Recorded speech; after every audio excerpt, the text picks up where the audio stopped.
Hello everyone, welcome you all at Lokesh sir unlimited study zone. आज की class में हम अपना टॉपिक स्टार्ट करने वाले हैं। टॉपिक का नाम है सरफेस एरिया एंड वॉल्यूम।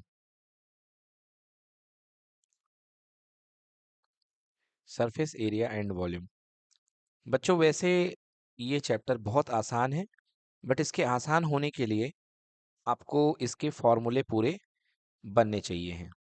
ठीक है ना? तो इस चैप्टर में हमें अलग अलग ज्योमेट्री पढ़नी है। और कैसी ज्योमेट्री पढ़नी है? अभी तक आप लोग एरिया वगैरह याद करते थे non planar geometry, sorry planar geometry का। अब आपको 3D ज्योमेट्री जो होती हैं, या जिन्हें 3D शेप्स बोलते हैं, उन 3D शेप्स के सरफेस एरिया और वॉल्यूम आने चाहिए। तो जो शेप्स हमको पढ़ने हैं यहाँ पे इस चैप्टर में, वो कौन कौन से हैं? सबसे पहला शेप है हमारे पास क्यूब। क्यूब के बाद क्यूबॉइड। क्यूबॉइड के बाद आपके पास में है सिलेंडर।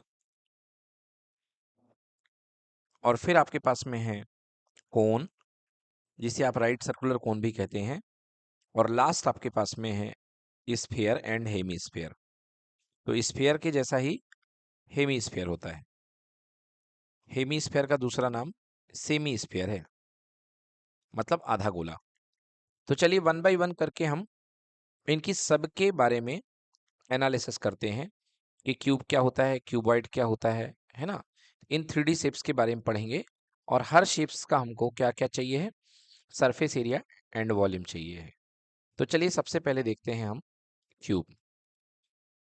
तो क्यूब एक 3D शेप है जिसकी हर फेस एक स्क्वायर होती है। मतलब स्क्वायरिक फेस को मिला करके क्यूब बनता है।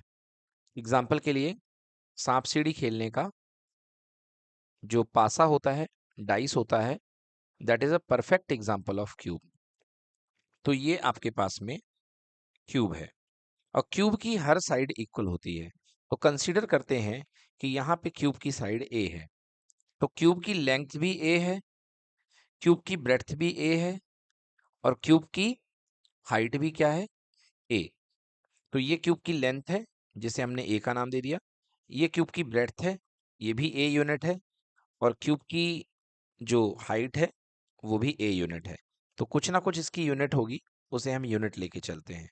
सो the length of the cube is equals to a unit, breadth is also a unit, and height is also a unit. Okay, so we can say L equal to B equal to H, length equal to breadth equal to height. So this is cube. अब आपको देखो, cube की हर एक face स्क्वायरिक है। Yes, cube की हर face क्या है? स्क्वायरिक है, जिसकी एक साइड की लेंथ ए है और दूसरी साइड की लेंथ ए है। So you can say area of one face, कोई भी एक फेस का एरिया कितना हो जाएगा बेटा? ए स्क्वायर। तो ये क्यूब की एक फेस का एरिया है। टोटल कितनी फेस है? 6 फेस। कैसे 6 फेस? पासे को ध्यान में करिए। तो एक पीछे, एक आगे, एक ऊपर, एक नीचे, और एक दाएं और एक बाएं, मींस लेफ्ट राइट। तो टोटल 6 फेसेस होती हैं। तो सबसे पहला फॉर्मूला आता है यहाँ पे, total surface area. Total surface area of cube. अब बेटा इन शॉर्ट में बार बार इसको टीएसए लिखूंगा, बार बार टोटल सरफेस एरिया नहीं बोलूंगा। तो ये कितना होगा बेटा? 6a स्क्वायर, क्योंकि एक फेस का एरिया ए स्क्वायर है। ऑल टोटल 6 फेसेस हैं, तो इसका एरिया कितना हो जाएगा? 6a square. देन इसके बाद हम बात करते हैं lateral surface area. Lateral surface area. तो लेटरल का मतलब क्या होता है बच्चों? लेटरल का मतलब आजू बाजू का, ऊपर और नीचे को छोड़ करके। ठीक है ना? मतलब क्यूब की छत और क्यूब की जो फर्श होती है, जमीन होती है, उसको छोड़ दीजिए। तो आप दो एरिया छोड़ दीजिए। तो एक ऊपर वाला ये वाला फेस हटा दीजिए, और एक नीचे वाला ये फेस हटा दीजिए। अब आपके पास कितनी फेस बच गई? 6 में से 4 चली गई, सॉरी 6 में से 2 चली गई, तो आपके पास में 4 चली गई। जैसे इसी को बोलते हैं चार दीवारी। जैसे आप जिस कमरे में बैठे हैं, उसकी छत को हटा दो और उसकी फर्श को हटा दो, तो आपके आजू बाजू 4 दीवारें बचेंगी। तो क्यूब की 4 दीवारों का एरिया कितना होगा? 4a square. इसी को बोलते हैं क्यूब का लेटरल सरफेस एरिया। तो दोनों सरफेस एरिया हो गए, टोटल सरफेस एरिया टीएस है, लेटरल सरफेस एरिया एलएस है। अब बात करते हैं क्यूब के वॉल्यूम की। सो बच्चों, वॉल्यूम ऑफ क्यूब, ठीक है, तो वॉल्यूम ऑफ क्यूब कितना हो जाएगा, A into A that is equals to A cube, ठीक है ना। सरफेस एरिया बच्चों हमेशा स्क्वायर यूनिट में नापा जाता है, तो सरफेस एरिया किस में आएगा, स्क्वायर यूनिट में। चाहे किसी भी टाइप का सरफेस एरिया हो, उसकी यूनिट जो होगी स्क्वायर यूनिट होगी। और क्यूब का, सॉरी, वॉल्यूम की जो यूनिट होती है वो होती है क्यूबिक यूनिट। तो अगर सेंटीमीटर होगा तो क्या आ जाएगा, सेंटीमीटर क्यूब। मीटर होगा तो आंसर किस में आएगा, मीटर क्यूब में आएगा। तो वॉल्यूम की यूनिट हमेशा क्यूब में रहेगी और सरफेस एरिया की यूनिट हमेशा किस में रहेगी, स्क्वायर में। तो बच्चों ये हमारा पहला पार्ट हो गया, क्यूब। अब क्यूब में एक चीज और होती है, लेंथ ऑफ डायगोनल। हालांकि ये पूछा नहीं गया अभी तक, बट इंपॉर्टेंट है, लेंथ ऑफ डायगोनल। तो लेंथ ऑफ डायगोनल मतलब कि क्यूब के अंदर का सबसे बड़ा डायगोनल। तो आप यदि देखना चाहें तो ये देखिए, क्यूब के अंदर मैं आपको डायगोनल बना रहा हूं, इस कोने से लेकर के इस कोने तक एक आप डायगोनल रख सकते हो, आगे वाले से पीछे वाले तक। तो ये कहलाता है क्यूब का डायगोनल। तो इसकी लेंथ ऑफ डायगोनल कितनी होती है, नोट कर लें। लेंथ ऑफ डायगोनल होती है अंडर रूट ए का square plus A square plus A square. क्या बन जाएगा, अंडर रूट 3a²। ए स्क्वायर बाहर आ जाएगा और क्या आ जाएगा, रूट 3। तो आंसर बनेगा a√3 यूनिट। तो यहाँ पे बच्चों क्यूब हमारा फिनिश हो जाता है। अब क्यूब के बाद हमारा नेक्स्ट टॉपिक है क्यूबॉइड। ओके, क्यूब में आपने देखा था जो फेसेस थी वो क्या थी, स्क्वायरिक थी। क्यूबॉइड में जो फेसेस होंगी वो क्या होंगी, रेक्टेंगुलर होंगी। All the faces, all 6 faces are of rectangular shape. तो ये देखिए, ये हमारे पास, this is a typical cuboid we have, like match box. तो हमारे पास ये एक क्यूबॉइड है। Now length of the cuboid you can consider as L, breadth of the cuboid you can consider as b, and height of the cuboid you can consider h. So हमारे पास 3 dimensions हैं, length, breadth and height. अब देखिए यहाँ पे, यदि हम total surface area की बात करते हैं, टोटल सरफेस एरिया, तो टोटल 6 फेसेस हैं और हर 6 फेसेस का एरिया अलग अलग आएगा। यदि मैं इस फेस की बात करूं, कौन से फेस की, येलो कलर की, देखिए एक ये फेस है, तो इसमें 2 लेंथ का कंट्रीब्यूशन है, एक लेंथ का है और एक ब्रेड्थ का है। यस, तो इस फेस का जो एरिया हमको मिलेगा, कितना मिलेगा, लेंथ इंटू ब्रेड्थ, LB। और जितना ऊपर वाले का एरिया होगा उतना नीचे वाली फेस का एरिया होगा, बिल्कुल। तो इसका भी एरिया कितना मिलेगा, LB। तो LB और LB ऐड हो जाएंगे तो कितने हो जाएंगे, 2LB। इसी टाइप से हमको ये वाली फेस देखिए, यहाँ पे H का कंट्रीब्यूशन है और B का कंट्रीब्यूशन है। तो इस फेस का एरिया हमको कितना मिलेगा बच्चों, BH। और BH के सामने भी जो कंट्रीब्यूशन मिलेगा इस वाली फेस का, जो इसके पैरेलल फेस है, इसका भी एरिया कितना होगा, BH। तो एक BH ये और दूसरा BH ये। सो टोटल एरिया कितना हो गया दोनों फेसेस का, राइट और लेफ्ट की, 2BH। अब कौन सी बन गई, बच गई फेस, सामने वाली फेस।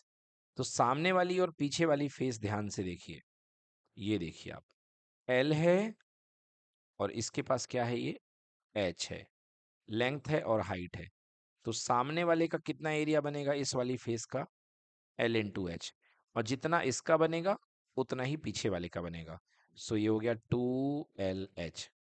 तो टोटल एरिया कितना हो जाएगा, आप 2 कॉमन ले लें और टोटल एरिया का फॉर्मूला बनाएं, 2 times length into breadth, breadth into height, length into height. ये कहलाता है बेटा total surface area. Okay, total surface area. 2LB किसका है, टॉप एंड बॉटम का, 2BH किसका है, लेफ्ट एंड राइट का, और 2LH किसका है, फ्रंट एंड बैक का। तो ये हो गया टोटल सरफेस एरिया। अब नेक्स्ट बात करते हैं, तो एक बार फिर से मैं फॉर्मूला रिकॉल कर दूं, TSA total surface area equal to 2L into B, B into H, L into H. Okay, unit क्या होगी, स्क्वायर यूनिट। अब देखते हैं लेटरल सरफेस एरिया। लेटरल मतलब कि ऊपर और नीचे को छोड़ करके, है ना, टॉप और बॉटम को छोड़ करके। तो देखिए टॉप और बॉटम ऊपर नीचे का एरिया कौन था, 2L भी था, तो इसको रिमूव कर दीजिए। तो क्या क्या बच गया आपके पास, 2BH लेफ्ट और राइट का, और सामने और पीछे का कितना, 2LH। More better you can take common 2H, तो क्या बन जाएगा अंदर, B प्लस L।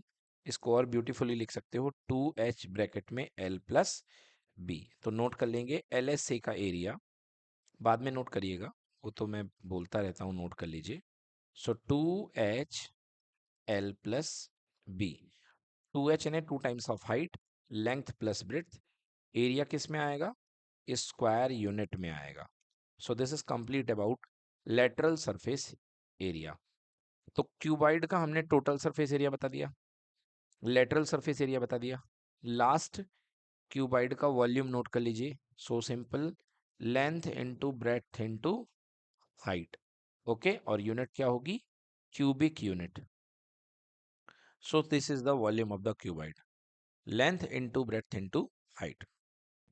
एक और चीज आती है बेटा इसमें, लेंथ ऑफ डायगोनल। क्यूब का जो डायगोनल होता है उसकी लेंथ। तो अगर आप क्यूब का डायगोनल देखना चाहते हैं तो मैच बॉक्स में आप कंसीडर कर सकते हैं डायगोनल कहाँ से कहाँ जाएगा। मैं आपको दिखाने की कोशिश करता हूँ, यहाँ से एक डायगोनल उठेगा और ये वाले पॉइंट में जाकर के मिलेगा। थोड़ा मुश्किल होता है क्योंकि हमारा स्क्रीन 2D है, उसमें 3D दिखा पाना मुश्किल होता है, बट फॉर्मूला आप याद कर लें, वो सो इजी। फॉर्मूला अपने पास में क्या होगा, length of diagonal in a cuboid, length of diagonal. बेटा ये क्या बनता है, आंसर अंडर रूट, पिछले बार आपको याद होगा क्या था, A square plus A square plus A square. अब इस बार लेंथ ब्रेड्थ हाइट अलग है, तो answer under root L square plus B square plus H square. ये आपकी बनेगी length of diagonal, under root L square plus B square plus H square. So ये बन गई आपकी लेंथ ऑफ डायगोनल। वॉल्यूम हो गया, सरफेस एरिया हो गया, सब कुछ हो गया। तो क्यूब और क्यूबाइड यहाँ पे हमारे फिनिश हो जाते हैं। अब नेक्स्ट ज्योमेट्री हमारे पास जो आता है, नेक्स्ट 3D शेप है, दैट इज सिलेंडर। सिलेंडर का दूसरा नाम है राइट सर्कुलर सिलेंडर। तो अब दोनों एक ही चीज है। सिलेंडर में देखिए क्या क्या आपको गिवन रहेगा, ये आपके पास में एक सिलेंडर आपको दिखाई दे रहा है। इस सिलेंडर में एक आपके पास में गिवन रेडियस होगी और दूसरी हाइट ऑफ सिलेंडर होगी। तो एक रेडियस है और दूसरा हाइट ऑफ सिलेंडर है, ठीक ना। तो अब इन चीजों के रहते हुए आपको क्या क्या निकालना है, देखिए आपके पास यदि सिलेंडर में देखा जाए तो टोटल कितनी फेस बन रही हैं, पहले इनकी फेसेस को समझ लीजिए। इस सिलेंडर में टोटल 3 फेस हैं, एक टॉप की फेस है, एक बॉटम की फेस है और एक कर्व्ड फेस है। तो जो टॉप की फेस है बेटा, वो क्या है एक्चुअली, वो एक सर्कल है। आप जानते भी हैं, आपने सिलेंडर देखा है, अगर आप एक मोम का सिलेंडर कंसीडर करें, कल्पना करें एक आपके पास कोई मोम का बना हुआ, वैक्स का बना हुआ सिलेंडर है, तो ऊपर से भी पैक होगा, नीचे से भी पैक होगा, ऊपर और नीचे आपको क्या दिखाई देगा, सर्कल दिखाई देगा विद द सेम रेडियस का, आर रेडियस का आपको क्या दिखाई देगा, सर्कल दिखाई देगा। ओके, तो दो सरफेस हो गई हमारे पास, तो एक सरफेस का एरिया A1, एक सरफेस का एरिया A2, और ये जो सरफेस है बेटा, ये वाली सरफेस, ये फ्लैट दिख रही है आपको डायग्राम में, मगर एक्चुअली ये कर्व्ड सरफेस होगी। तो इसका एरिया 2πr/h। तो अब हमारे यहाँ पास दो एरिया हो जाते हैं, एक होता है इसकी कर्व सरफेस का एरिया और एक होता है इसका टोटल सरफेस एरिया। तो चलिए मैं दोनों फॉर्मूले आपके लिए लिख देता हूँ। सबसे पहले कर्व्ड सरफेस एरिया। ओके, तो कर्ड सरफेस एरिया क्या होता है बेटा? 2 pi r into H square unit. ठीक है, इसे आप इस तरीके से समझ सकते हैं कि अगर आप एक छल्ला रखेंगे तो 2 पाई r का एक छल्ला, अगर आप 2 छल्ले रखेंगे तो 2 पाई r यानी सर्कल के 2 छल्ले। अगर आप h हाइट तक छल्ले ही छल्ले रखे जा रहे हो तो क्या बन जाएगा? सिलेंडर बन जाएगा। तो उसका पूरा कर्व सरफेस एरिया कितना निकलेगा? 2 पाई r इंटू एच। ऐसे आप इसको याद रख सकते हो कि h हाइट तक के 2 पाई r, तो 2 pi r h। This is called curved surface area. अब बात करते हैं टोटल सरफेस एरिया की। So total surface area equals to तीनों पार्ट का एरिया, ऊपर का A1, नीचे का A2 और A3 कौन सा वाला? कर्व्ड वाला, जो तीसरा आपने A3 लिया है, this is curved part A3। तो तीन एरिया हमारे पास ये हैं, तो मैं इनकी वैल्यू रख देता हूँ। फर्स्ट एरिया कितना है मेरे पास? πr² ऊपर का, क्योंकि रेडियस r है तो क्या बन जाएगा? πr²। हम मैंने वहां पे कैपिटल लिए है, यहाँ स्मॉल कर देता हूँ क्योंकि मैं फॉर्मूला स्मॉल से बना रहा हूँ, तो I should make it small. Yes, ये हो गया। सो πr², ऊपर का सर्कल भी πr², नीचे का सर्कल भी πr², बट ये जो कर्व्ड बाउंड्री है उसका एरिया कितना? 2 pi r h। All total solve कर लीजिए, कितना हो जाएगा बच्चों? 2 पाई r² plus 2 pi r h। अगर आप यहां से 2 पाई r कॉमन ले लें तो आ भी रहा है कॉमन, क्या छोड़ेगा पहले टर्म में? r, और दूसरे टर्म में h। So total surface area का फॉर्मूला याद कर लें, 2 pi r plus h square unit. Yes, so ये हो गया आपके पास में टोटल सरफेस एरिया। नाउ अब अगला फॉर्मूला इसका वॉल्यूम। तो volume of cylinder, volume of cylinder की बात करते हैं। क्या होता है वॉल्यूम ऑफ सिलेंडर? बहुत ही आसान फॉर्मूला है, सभी बच्चों को याद होता है, πr²h। ओके, तो आप इसको ऐसे समझ सकते हैं कि एक फ्लैट सरफेस सर्कल की है, उसका एरिया πr² है। जैसे एक रोटी है, उसका एरिया कितना आ गया है? πr²। अगर आप इसके ऊपर पूरी की पूरी भरते जाओगे h हाइट तक, तो पूरी जगह कितनी घेरेगी? πr² multiplied by h। तो आंसर बन गया πr²h। तो वॉल्यूम कितना होता है? πr²h। चलिए, अब इसके बाद हम आगे पढ़ेंगे कोन। सिलेंडर कंप्लीट हो गया हमारा। अब इसके बाद हमारी नेक्स्ट जो 3D शेप है जिसका नाम है कोन, और इसे हम आपको राइट सर्कुलर कोन भी बोलते हैं। So our next 3D shape is cone और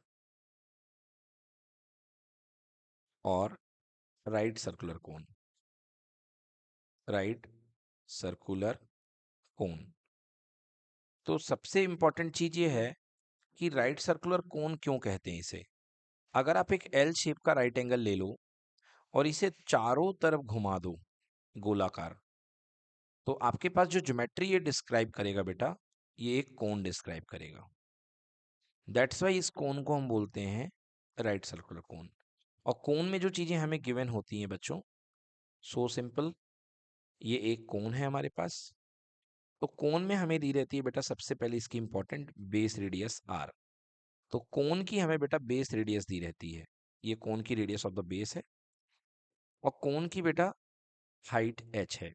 ये दो चीजें आपको पता रहेंगी, क्या? Radius of the base r and height of the cone h। इन दोनों चीजों के दिए होने के बावजूद आपको क्या निकालना पड़ेगा? Slant height. So simple, slant मतलब ये तिरछी वाली हाइट, दिस इज l। तो स्लैंट हाइट का फॉर्मूला निकालने के लिए पाइथागोरस थ्योरम यूज करिए। ये l ले लीजिए, ये h है, ये r है, तो use Pythagoras theorem, l² equals to r² plus h²। Now l equals to √r² plus h²। ये आ गई स्लैंट हाइट। अब हमारे पास कोन का सरफेस एरिया चाहिए है। ध्यान से देखिए, कोन जब आप बनाते हैं, एक आप अपने मन में कंसीडर करें कि आपने एक वैक्स का या मोम का या मिट्टी का, क्ले का कोई कोन बनाया है, तो इसमें टोटल आपके पास में 2 सरफेस होंगी। एक ये जो सरफेस है, ये है कर्व्ड सरफेस, वो जो गोली हुई घूमी हुई रहती है, तो ये कहलाती है curved surface. Okay, curved surface.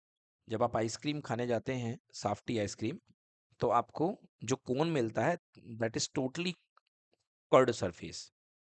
तो इस कर्व्ड सरफेस का एरिया कितना होता है? CSA, ये होता है पाई आर एल। आर मतलब radius of the base and L is the slant height, अभी जो आपने फाइंड करी। तो कर्व्ड सरफेस एरिया कितना होगा? Pi R L square unit. ये बन गया curved surface area. Then total surface area note करिए। टोटल सरफेस एरिया कैसे निकलेगा? दूसरा सरफेस कौन सा है? ये नीचे वाला। तो ये नीचे वाला सरफेस क्या है? सर्कल है, सर्कुलर सरफेस है। इसका एरिया कितना है? पाई आर स्क्वायर। तो अगर आप टोटल सरफेस एरिया निकालना चाहते हैं तो क्या करेंगे? कर्व्ड सरफेस एरिया में नीचे वाला पाई आर स्क्वायर ऐड कर देंगे।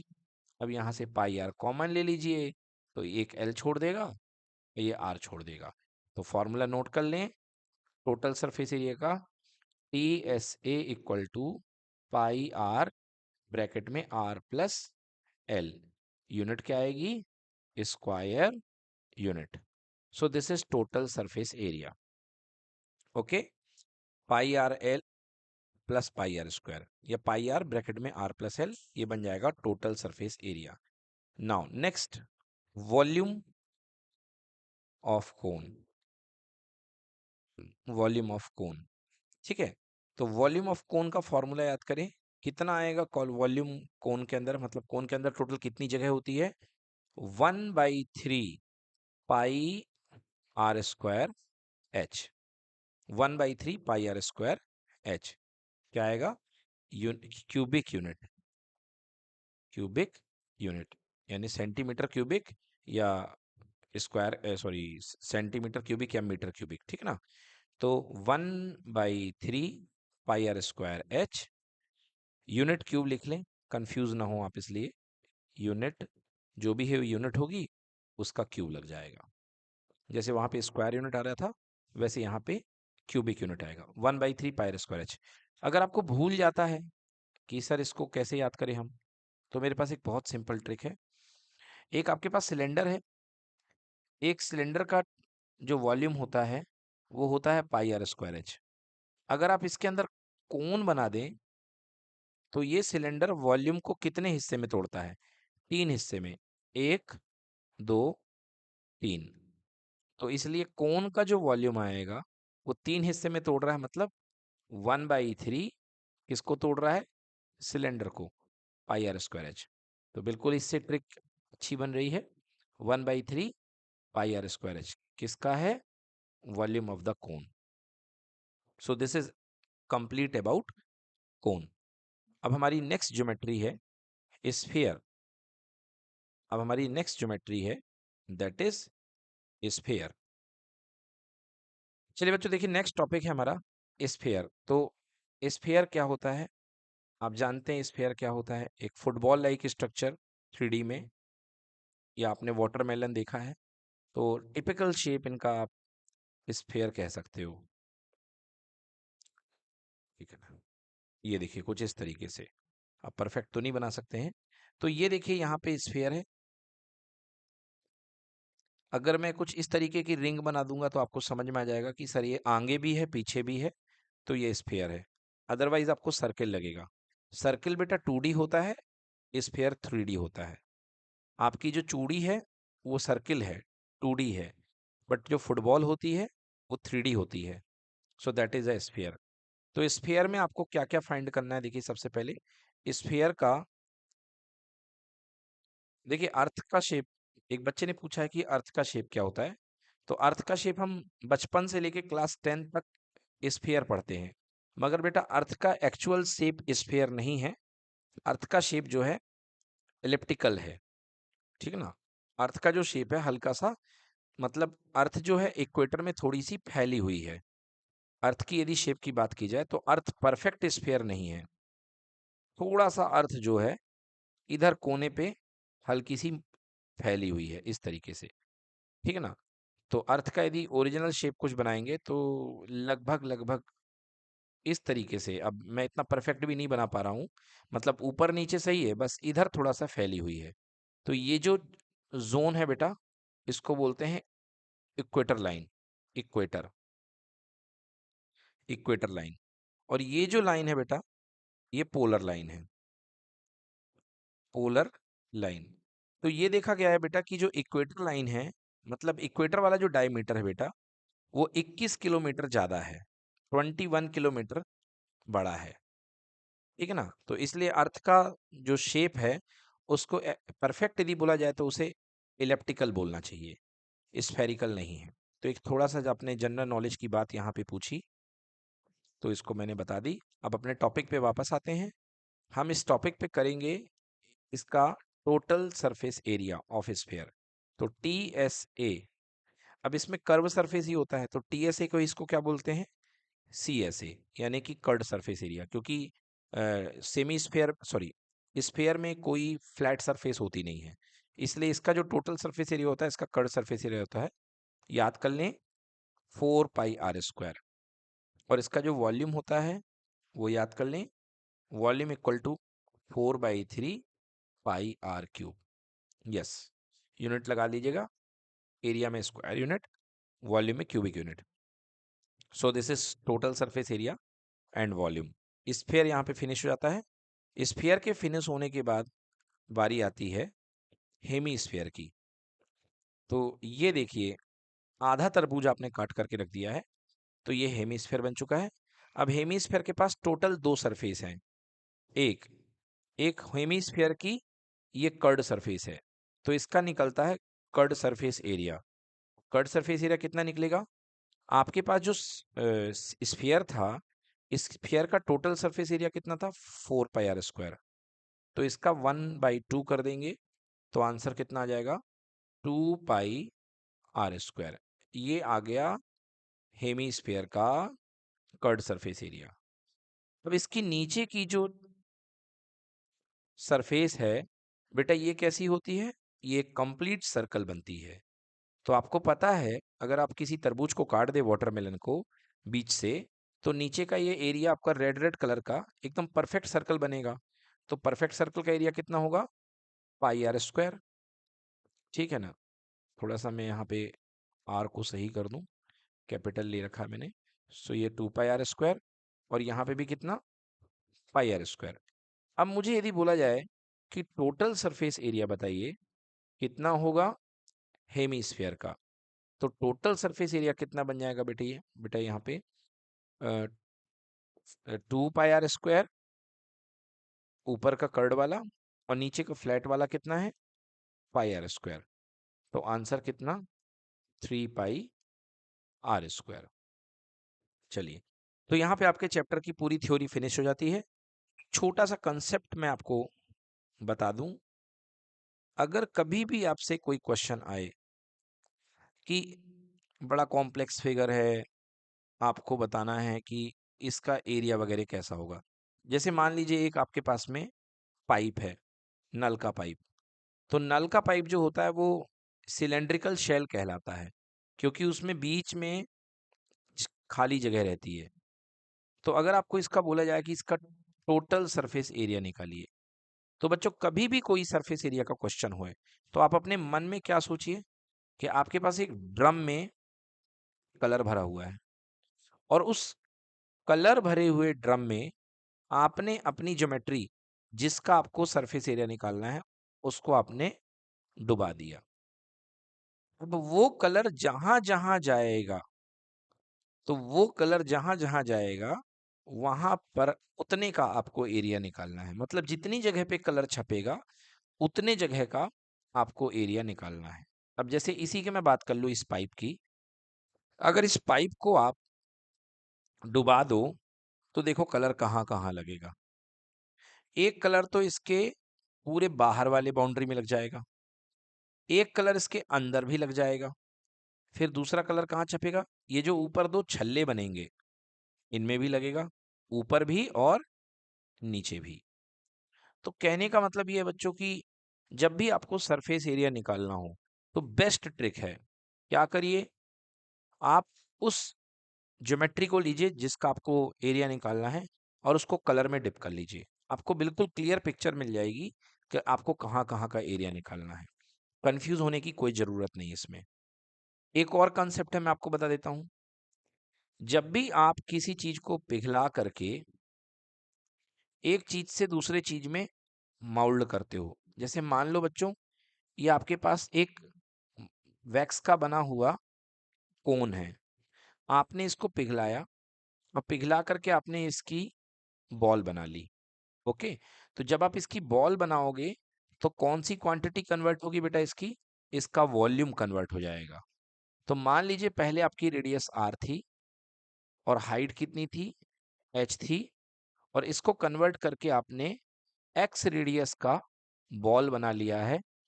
तो क्या कंसेप्ट लगेगा, कंसेप्ट ये लगेगा कि कोन का वॉल्यूम जो है बिल्कुल इक्वल अमाउंट में किस में चेंज हो चुका है, स्फेयर के अमाउंट में। जी हाँ, सरफेस एरिया वगैरह कभी कंपेयर मत करना, क्योंकि पूरा का पूरा मटेरियल जा रहा है और मटेरियल कहाँ पर स्टोर होता है, वॉल्यूम में। तो कोन का वॉल्यूम कितना होगा, 1/3 पाई आर स्क्वायर एच, और स्फेयर का वॉल्यूम कितना हो जाएगा, 4/3 पाई एक्स क्यूब। क्यों, क्योंकि मैंने रेडियस यहाँ पे क्या ली है, एक्स ली है। तो अब पक्का क्वेश्चन ने कुछ ना कुछ आपसे शायद पूछा होगा, मे बी रेडियस पूछी हो या मे बी कोन की हाइट पूछी हो। कंसेप्ट ये है कि आपको हर बार वॉल्यूम को ही कंपेयर करना है। जब आप एक चीज को दूसरे चीज में कन्वर्ट करते हैं, एक शेप को दूसरे में कन्वर्ट करते हैं, तो दोनों के वॉल्यूम इक्वल होते हैं। इस कंसेप्ट को हम इस एक्सरसाइज में लगाने वाले हैं। तो आइए बच्चों, अगले लेक्चर में हम स्टार्ट करते हैं इसके डिफिकल्ट न्यूमेरिकल जो आपको डाउट है। Thank you so much for being with us.